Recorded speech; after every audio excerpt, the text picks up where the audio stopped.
word? What's the word?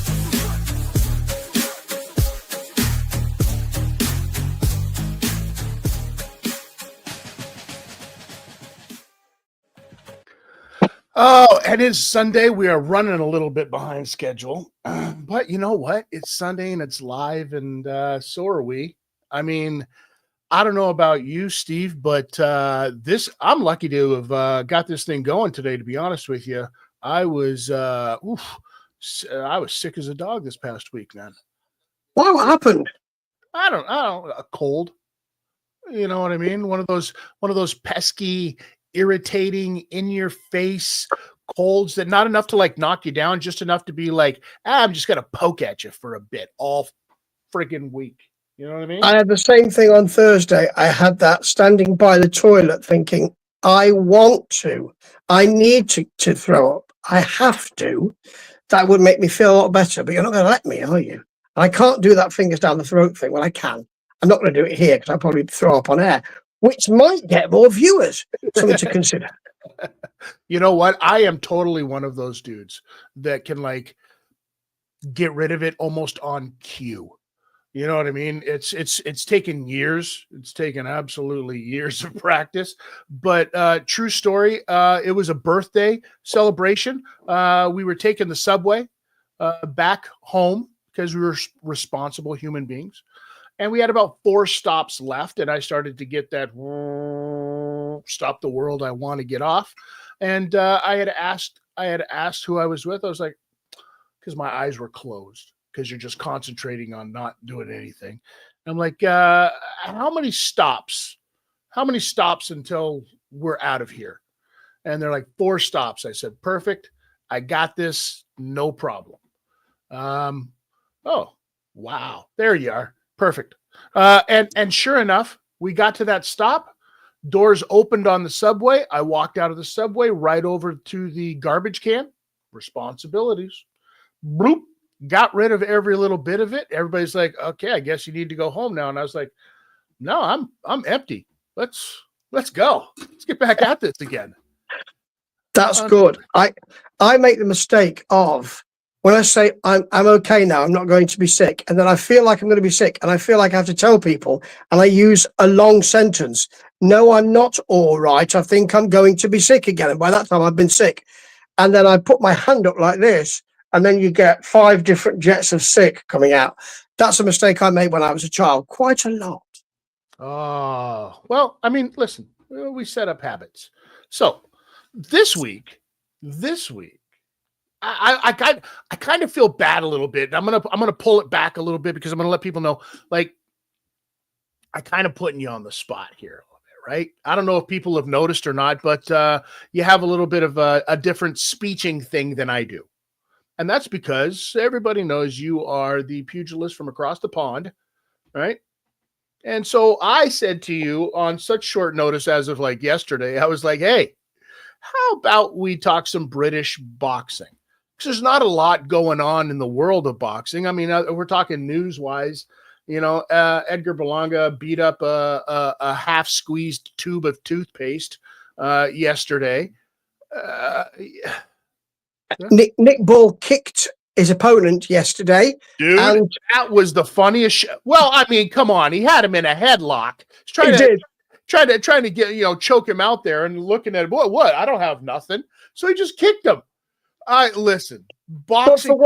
But for once, the ref did the right thing and said, now listen, he just brought him in and said, don't be naughty, boys, more or less. Yeah. I'm going to have to do something if you're naughty. And later on, Ball also, he threw him down twice, and he said the first time, do it again, and I'll take a point off. Did it again, point off. That's the referee you want. Yeah, 100%. 100%. I mean, listen, hilarious, yes. Following the rules, yeah, absolutely. But let these guys fight, because we see it so many times before that just doesn't, that's not a thing. So I said to you, because it's, kind of a slow week for boxing. We got some setup weeks. So let's talk about some subjects. And I wanted you to school me. Like, I know a bit about, some who my favorite British boxers are and stuff like that. But I was like, hey, Steve Swift, let's talk British boxing. You're like, you son of a bitch. I just thought now I need to do mother loving research. I need to research this because actually, one of these names is from the 70s, from the 60s, actually. So this is 50, what is that, 70 years ago? My maths is not good. That's 60 years ago. 60 years ago. So, I just had to do a bit of research, even on the names that I concentrated. Let me say Follocks, that I concentrated on names. One name you'll know, several names you'll know, but some of them you might not know. And actually, one of them I think has been overlooked, and he's a much better boxer than people have remembered. Well, because there's some names when you sent me the list, I was like, okay, got it. Oh, I need to know about this. So let's get into this a little bit here, shall we? Let's just fix this up right here. Let's do one of these things right here. There we go. Now, this is kind of a little bit of bias because, we're talking about Lennox Lewis, of course, who you see there, right? Let's go with Lennox Lewis first, because if we're going to start, we got to start heavyweights. You know what I mean? And this is kind of a weird one because he's not a full Brit. No, this is the problem we've got, you see. Several things happened with Lennox Lewis. Mm-hmm. The first thing that happened is he Canadian or is he British? And it's not maybe the US press, maybe the Canadian press. It's also the British press did the same thing. Not really British. And consequently, we never got behind him as much as we should. In the way that, for instance, we might have got behind Frank Bruno, Frank Bruno in pantomime, etc. No, very quickly, when you did that, all it brought me to think was, remember Frank Bruno on Spitting Image? Remember the show Spitting Image, and they would always have Frank Bruno, stop doing that. He hits me on the ears and makes them really big. I like that. Now, it's possible that during my acting period years where I was involved in commercial panto, I could and very nearly did work with Frank Bruno in panto. All right. I didn't do the panto that he was in, but I nearly worked with him. I also nearly worked with Britt Ekland. Okay. In a panto, which would have been very interesting. Anyway, back to Lex Lewis, to Lennox Lewis, or Lex Lewis, his brother, Lennox Claudius Lewis, who is a pugilist specialist, he mentioned to us, and is an overlooked brilliance. Now, one of the reasons being, as you say, that he's overlooked is because of the British-Canadian thing. The other thing that I remember in this country was he's not really a warrior.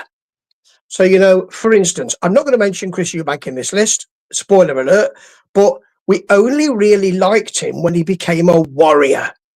And they never thought that Lewis was a warrior. Why? Oh, he plays chess. Yeah, he sees the matches in that respect, and he wins in that respect. So there was quite a lot of, well, he's not really a warrior. There was also quite a lot of, he's a mummy's boy, because his mummy Violet, he really likes her, and he's not got a relationship, has he? And even when he did have, the British press, if I remember rightly, were a bit, oh, really? So there was always that hanging around, which is just not appropriate in any way, shape or form. This man, remember, beat Evander Holyfield twice.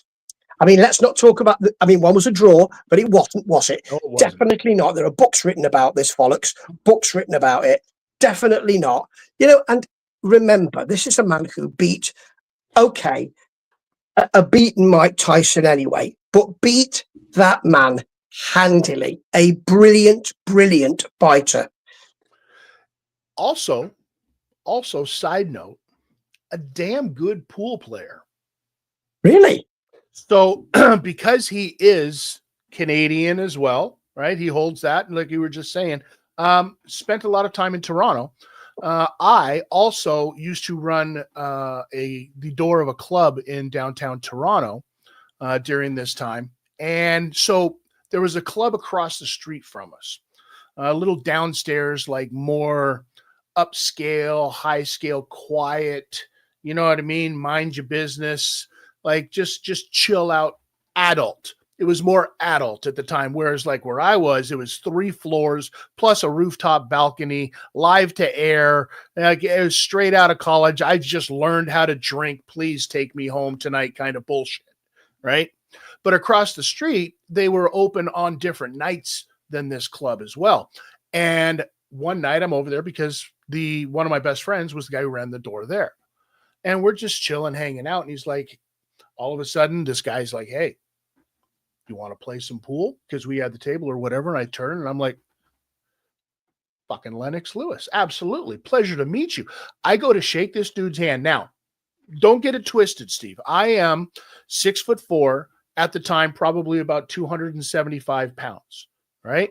I go to shake this guy's hand, and I've never had my hand enveloped in such a large-handed human being in my life as the time that I met Lennox Lewis. I was like, holy Jesus, Murphy of God. Like, unbelievable. Gentleman like you would not believe. Very nice guy, very hospitable, but you could always see when he got in the ring. So that whole thing about that you say he wasn't a warrior, that was said by people that have never been hit by Lennox Lewis. Okay? Plain and simple. Powerful and intelligent. And I have a little story about this as well. I never met Lennox, but I remember doing, when I was an actor, doing a show in a theatre that was outside of Reading. It was, you had to walk to, that was the biggest town. And it was the summer, and I walked down past and we'd been talking about the fight, and everyone was saying, Mike Tyson will destroy him. And I said, no, Lennox Lewis will work behind the jab. And they all said, oh, yeah, and he'll stop him. So which round will it be? And I said, the 7th. And I walked into the nearest town, and there was a betting shop. And outside that was Lennox Lewis to stop Mike Tyson in the 7th, 150-1. And I thought, I will go around the town, and then I will put a bet on. And then I spent too much time in the town, but I haven't got time to do that. I would have been quids in. And I tell people that over and over and over again. He was a fantastic fighter that people, there's an awful lot of column inches written about other fighters like Tyson and even like the Klitschko's. And Lewis is forgotten in that respect. I agree 100%. Now, let's talk about this guy right here. I know you love you some Prince, right? Naseem Hamed will go down. Probably one of the flashiest flash in the pans, and I only mean this with the utmost respect, because the flashiest, when he came out, you were like, what is this? Where did this cat come from? This guy took a lot of things from, because there was other boxers, don't get it twisted. There was other boxers that did the things that he did individually. He did things from all of them himself, if that makes any sense, right? Like the Flash, when you saw this guy come out and do, spring handstands over the ropes, you see guys vault over, I'll mention his name again because we'll talk about him because he's on my list, Chris Eubank. But when you see, Naseem Hamed do this, it was different. And his cockiness in the ring, not just cockneyness, his cockiness in the ring was spectacular. You wanted to see him fight, right? Yeah, you really did. Out of the Ingle Gym in Sheffield, a fantastic fighter. And that flash in the pan comment you make is absolutely right. And the reason being, it's not a bad thing. Nope. Boxing is about belief. Partially, it's about self-belief. And if you lose, and when you lose that self-belief, it's over. And that's what happened, I believe, to Naseem Hamed, in that he got beaten and lost that self-belief. And okay, he won another, but that was it. Done. And he's not returned at all. He's not returned really to commentary. He's not returned generally. I'm not, during the height of his powers, this is a man who released a chart-bound single, Tidster. It wasn't very good. He was rapping on it, if you can call it that. It was more like fast talking, in my view, but he released a single. And his cockiness is the kind of thing that you see now, but dialed down to 2 out of 10 from Ben Whittaker. So it was sleek and flashy. And as you say, actually not that much different to what others were doing, but he did it in a different way. And this is part of the business of boxing. And the stuff that I love, people will know this man. Of course they will. But really, as far as the and I'm speaking for a lot of British, and I do, being the prince of boxing the prince of Manchester and boxing world. I've been dubbed by Charles III. I dubbed the Prince of Boxing, Sir Steve of Swift Town, and we talk about Nassim Hamed. We still talk about Nassim Hamed, and whenever he's on programs, he's in the crowd. You have to get him on. You've got to get him on. And the man, one of the great things about Nassim Hamed is, and I'm not saying this in a bad way, since he's out of the ring, he's not continued to train. Let's put it that way. So the man doesn't look like that anymore. And that, for me, is a beautiful thing as well, because you say, that's it for me with boxing. It's done. I'm not going to come back. No way you can get back in that ring. You'd need about a year. No, that is a dude who said, now I don't got to cut weight. Now I can enjoy some food. And he has enjoyed all of the food and he's deserved it. The hell does he need? What the hell does he need to prove anything to anybody for? He came in, he made his name. Here we are, this many years later, because you're still talking about him. Absolutely, he did the right thing, right? And we're talking about a guy who went through an era of boxing in Britain, right, where not a lot of guys were getting a lot of North American play. Yeah. Was a thing as well, right? Yeah. I mean, Bone Loads says right there, Hamed was good, right? He remembers his first loss, even, and that's what it was. That's all it took. It seemed like, right? Yeah, it's a short period of time, and the way he came on, and I think people who follow boxing weren't in any way unaware that it was going to be quick. It was going to be quick and done. He wasn't going to hang around for 15 years. But what he did outside of boxing, and one of my other names I've picked because of just what he did outside of boxing, that is the thing that crossed over, and boxing desperately needs that. So, yeah, kudos to Nassim Hamed. Fantastic skills, made better by his charisma. Yeah, absolutely. Absolutely. Now, talk to me. Talk to me, if you will, Steve Swift. In the middleweight area, this gentleman, and we're talking, 40 years ago? This gentleman, Harold Bomber Graham, was the greatest uncrowned champion. The reason why I have put him here is because people don't know of him. And he was one, and I have to say, I agree, he was one of the greatest defensive boxers I have ever seen. Now, that means people aren't going to like it, because people don't like that kind of boxing. They don't like that kind of, you can't hit me. You can't hit me. Rumour was, he came out of Nottingham, my hometown. Rumour was that he would have sparring sessions in which he wasn't allowed to hit. He was just told, just don't get hit. And no one could lay a glove on him. Now, the man never won a title. That's weighed heavily on him. It appears that since he's left the ring, and I've read an autobiography, he's had some struggles, and that's a terrible thing. And what boxing tends to do is it tends to forget an awful lot of people who were incredibly important at their time to boxing. It just tends to forget them. And that, I believe, has happened to Harold Bomber Graham. And I think that it's important to bring people's attention. Go on YouTube and have a look at some of his fights. He never won a title, and that is never won a big title, and that's a world title, and that's such a shame.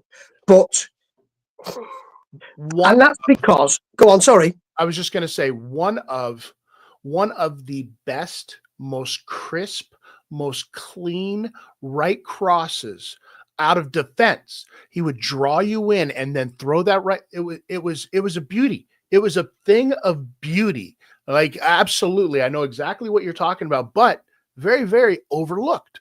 And this goes back to what I was saying. And we're going to kind of put a bow on this towards the end of all of this and talk about how overlooked British boxing and British boxers were on the whole. Right? Yeah, because I have got some names in here that just will not resound or resonate for American and Canadian and Northwestern, North American audiences generally, but were really important to us. This guy, just, oh, this guy too. This is old Henry, isn't it? And Henry's hammer. Now, Yes, it it's is. Henry Cooper. So we are talking about the late 60s here. So this is what? My maths is terrible. 50 years ago? Yeah, No, more than that. more than that. 70 Well, years, 60 years ago? Yeah, 60 years ago. Okay, so late 60s. He could have been. The main thing with Henry is, and he's not here for the boxing for me, but I will talk about the boxing first. Heavyweight, Henry's hammer, big punch. That's really all he had, in my view. Had a brother who was also a boxer that didn't really do as well as him. And there's a reason for that. I'll tell you why in a minute. He knocked down Muhammad Ali. And people say if it wasn't for the bell, then that man would have been the champion. Now, I firmly agree with that, Tidster. I do agree with that. I think it, but I don't think it was, well, Henry Cooper was just magnificent and, you know, it was just brilliant. I think it was just, well, that was a punch that got through. I think it's more to do with that. I think it might have also had to have been, a lot of people don't understand, like, Henry Cooper was a southpaw Well, who fought orthodox. Yeah. Right. So his big power punch was in front of him. That's why they called it, you know, Henry's hammer. Henry's hammer. Because it was that jab, and it came at this weird kind of almost uppercutish kind of angle on it. And you didn't really know what to do. So, and we're talking a very young Cassius Clay here. You know what I mean? And a very, at the time, experienced Cooper. So that plays into it a lot, you know, as well as I do, right? The old dog's always got some tricks. Yeah. And, you know, we've got an awful lot in the 70s, certainly in the early 70s, of heavyweights like Joe Bugner, you know, who are not really, you wouldn't put them in the top 100 even, maybe top 50, maybe, no, I don't think even the top 100. But Henry Cooper's different because of what he did outside of boxing. So Henry Cooper had a charisma. Now, he wasn't a song and dance man. He's not like a Rocky Marciano. So he's not kind of, you know, he's not singing and dancing. But what he does do is go on TV shows. So he's interviewed on, you know, on big interview shows, and he'll go on game shows. He was on a series of commercials with 70s England and Liverpool footballer Kevin Keegan. They had which is still made now, I think. They had an aftershave called Brute, B-R-U-T, Brute. And by Fabergé. And by Fabergé. As if it's something great. I mean, in the 70s, even when I was a kid, it was lower down. 100%. Yes. So, you know, and the phrase was splash it all over. So he appeared on prime time commercials with a footballer and brought boxing to people's consciousness, when in the 70s it wasn't that kind of thing. So, you know, it's what he did outside of boxing and his personality and all of that. He had a great punch, but it's what he did outside of it, which is why he's on that list. Great stuff. Now, I'm going to give you this one because we started off this list with Lennox Lewis, who is, you know, I mean, he's a Canadian Brit, and you send over your list and it's got Steve Collins on there. And I'm like, well, wait a second. This guy's an Irishman. He's British. He's British. You said you wanted Brits. He is British. Come on now. All right. Tell that to his IRA brethren. I'm not sure I will. I'll be speaking to them later, obviously, but I won't mention you because I know they want to talk to you. Oh, they ain't finding me again. So, I don't want to go down that road at all. This gentleman is not. I don't think he'll be that well known. Don't think he'll be that well known to your side of the pond at all. Mainly because his main opponents were English. Right. So, you know, beat Eubank twice, beat Nigel Benn twice, was middleweight champion, fantastic power, fantastic durability. But one reason why, I'm going to tell you a little story of one reason why I I mean, I love watching him anyway because he was smooth but tough and really and rolled in and rolled out. And it's beautiful stuff. One of the stories I've got, which is around the boxing of the business of boxing, is that I think it's the first match against Eubank, and Collins is a contender in this, and he put out a story that he had some kind of hypnotist, and he had a hypnotist who had told him and who had put it in his mind that he was impenetrable and could not lose. And Eubank bought into this and started to talk about it in the papers and on TV and say how ridiculous it is. But he kept mentioning it. And I think that the Collins camp thought, hello. And so, was this the second? This might have been the second fight because Collins is in last. So Eubank's already in the ring. Mm-hmm. And Collins comes in and he's got his robe on and he's got a hood up. And he comes in and he's shadow boxing. And he takes the robe, undoes the robe and takes the hood off. And he's got a pair of headphones on. Quick cut to Eubank, who is like this. And Collins said, Eubank thought I was still listening to the hypnotist tape. I was just listening to a bit of music. Sure. But it got right in the head of Eubank. That is a beautiful thing. Apart from the fantastic boxing, that is a beautiful thing. And that he could do that and then he could have some fun with that. And that a lot of the time, I mean, you'll have Eubank on your list, of course. And a lot of the time in the Eubank period, it was, how can you beat the man? How can you beat the man? What are you going to do to beat the man? That's how you beat the man, because Eubank's quite florid and he's also easy to school in that respect because of his kind of psyche.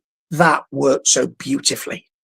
And if he fought Collins after the Michael Watson stuff, if I'm not mistaken, right? And we're going to get into that because that has a whole different realm of boxing. Yeah, absolutely. Now, I know I love it. I love it. Let's talk about it right here. Ricky Hatton. Don't scoff at your fellow man. This is a 2005 Ring Magazine Fighter of the Year. This is probably the only guy, in my opinion, during that era of boxing who had success, had fame inside of North America. Because when we were talking about British boxers, this was the guy that fought Floyd. Yeah, sure, he lost. This is the guy that fought Manny. Yeah, sure, he lost to that one too. And his very last fight. But outside of that, he's smashing dudes. Yeah, they called him a British Mexican for a reason, because he had the head movement of a truck. There was nothing there, but he had a granite chin, you know what I mean, at the time, and he was fun to watch, right? Yeah, he's a local boy. He's a local Manchester boy. I live in Manchester. He's a local man. And he's blue collar, isn't he? He's blue collar. He's your Kelly type. And so he's good for North America. That's right. He's honest and wears his heart on his sleeve.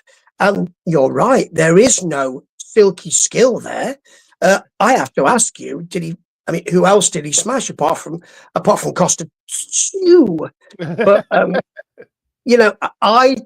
you see, the thing is, it's coloured a bit for me by the post-boxing stuff that we've still got lots of stories in this country about, and not to denigrate this in any way, shape, or form. His struggles since and all of that, and his relationships and who he's just been out with and all that kind of stuff. We still get a bit of that going on. And promoting and co-promoting and all that kind of thing. But at the time, I remember the Somebody's O Has Got to Go stuff with Mayweather, and he was up there. So yes, I can understand them both. I mean, you get two things, don't you, with Ricky? You get both meat and you get potatoes as well. So why would you not? That can be a tasty repast, can't it? 100%. Now let's talk about the man amongst machines. When we're talking about some of the greats in British boxing, I mean, this is a guy who laughed at other people's abilities, other people's great. Like when you think about guys that not only can go out there and win a belt, that's one thing, but defend a belt. Defend it one time. Defend it 3 times. Hell, defend it 14 times. Cool, no problem. Defend it 26 times. And you're close to what greatness was that came out of Joe Calzaghe. Joe Calzaghe was a dude, like we're talking 46-0. Everybody talks about Floyd. Everybody talks about all of this, right? And the greatness. And don't get it twisted. Yes, absolutely, 100%. But a lot of people overlook this guy, and this is one of the reasons. And I'll say this again. It's because it's British. It's not just that, Tidster. He's Welsh. So, British, but, you could say, okay, is he British? Some people don't understand that. Plus, he didn't buy into the big Hollywood trainer thing of, I know, I'll go with this camp. I know, I'll go with, his dad trained him the whole time through his career. Enzo trained him the whole time.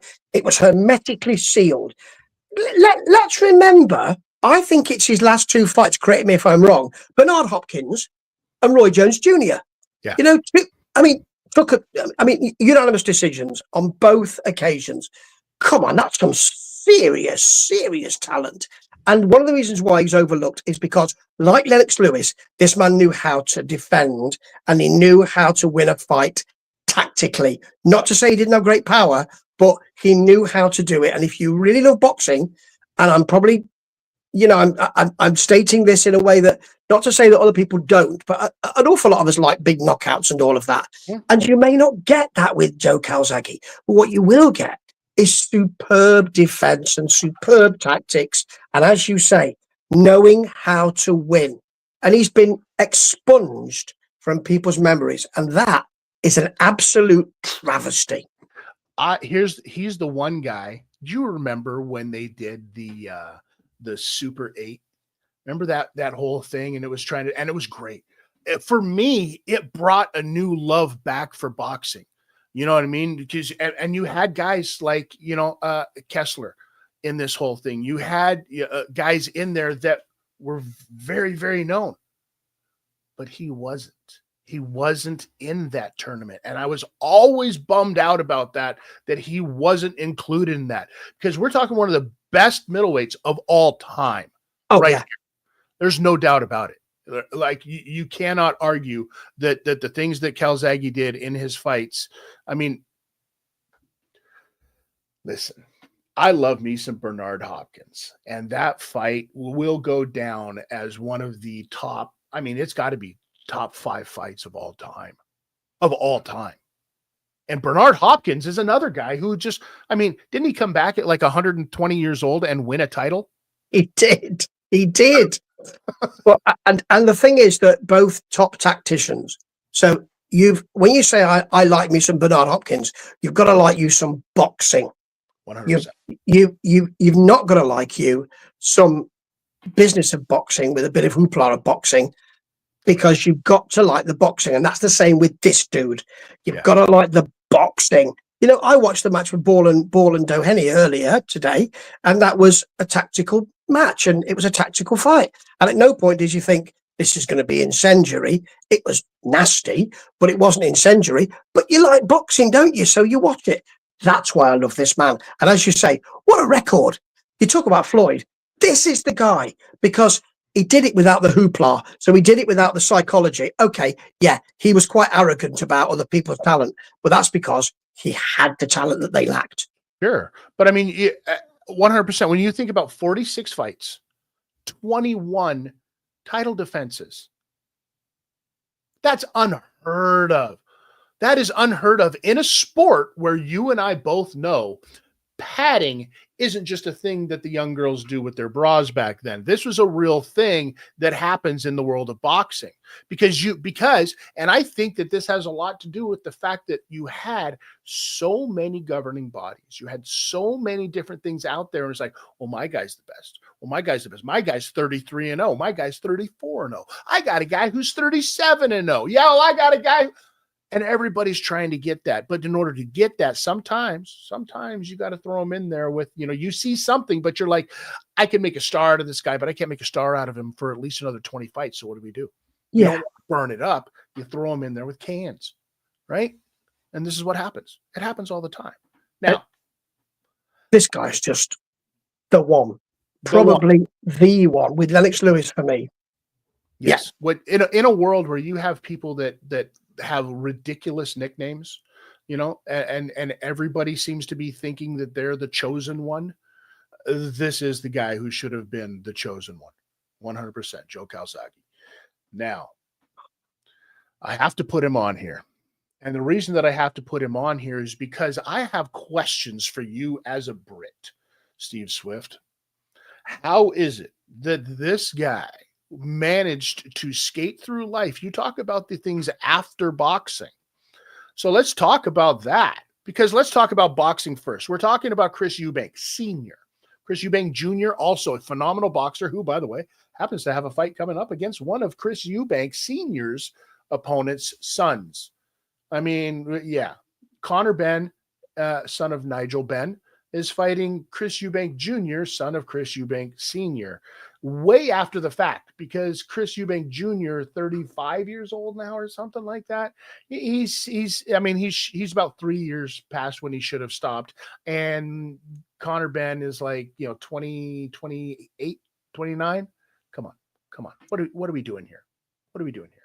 The reason why we're having that fight, as I've said constantly, is because Ben and Eubank Sr. couldn't have a third fight. So what the promoters are saying is have their sons fight. It doesn't matter about the sons. It's all about the fathers. And as the sons, and Conor Benn's different, isn't it? Because he's coming up. Whereas Chris Eubank, I might have said if I was Chris Eubank, I'm my own man now, I think. And to be fair to his father, he sort of said throughout the fight, I don't like this. And he's even saying now, I don't think it'll happen. Hoping, I think, that his son will say, it's not happening. He's even said, I can name opponents who could step in if my son didn't want to do this, and I don't think he will. Which is weird because, listen, all of the things, one thing you can never say about Chris Eubank Sr. was that he wasn't different. He wasn't unique. He was always very unique, very different, very flamboyant, very in a world where he knew he had to do something to stand out. We're talking a guy who comes from immigrant descent, right? His mother's Jamaican and his father's British or something like that, but he's a British born boy, right? But a little over the top. He knew he had to do something to stand out because skill alone wasn't doing it for British boxers. British boxers at a time have all been very, very good, but they couldn't stand out because they couldn't get noticed. He started being a weirdo. Now, the word weirdo is interesting. I was just going to say he didn't do it like anybody else. So bear in mind he had the speech impediment. So he had the soft F. So what you don't get is him shouting and screaming like an awful lot of boxers do. So everything is quiet, and I want you to listen to me. So I'm going to bring you in because I don't have to shout. What I'm going to tell you now is something very important.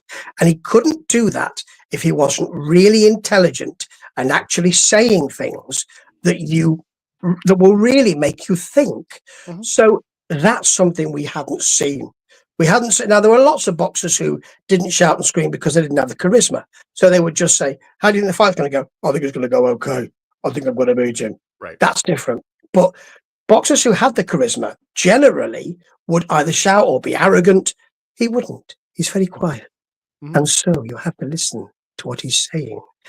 Very slow, very quiet. He talks to you, not at you. That's something entirely different. But in this country, we didn't like him until he went to war. Yeah, and that was the thing. He would go to war. Like he would bite down on the gum shield and just throw hands. And we saw how that worked out for him a lot of times, which really leads me to believe that Chris Eubank Sr. may we may be living in a world where people haven't figured it out yet, but that is a brain that I would love to see donated for research afterwards.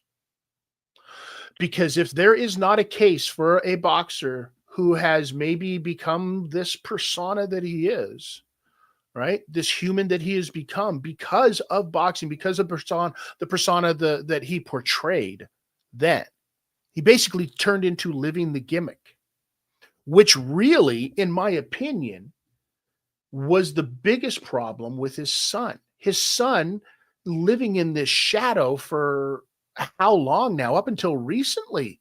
Yeah. Right? And he's like, Yeah. listen, dude, I gotta finally be my own man. And Chris Sr. was like, fuck you then. Yes. And for those who don't know, there were an awful lot of things that Chris Eubank Sr. did after he left the ring, which were maybe not even calculated, but certainly looked like they were attention grabbing situations. So he sported a country gentleman squire, jodhpurs, check jacket, monocle, for Christ's sake. He drove around in the cab of an articulated lorry. So he had an enormous, and he would get in trouble with the law for that sometimes, about parking and all of that. However, you've got to remember, Tidster, that at this time, you've got the beginning of reality TV. And in this country, as I'm sure in yours too, you can become a star and earn plenty of money moving from reality TV to reality TV program. You can be famous for being famous. And that is something that maybe he thought he could do. Certainly, I've seen him. I'm talking of Top of the Pops again.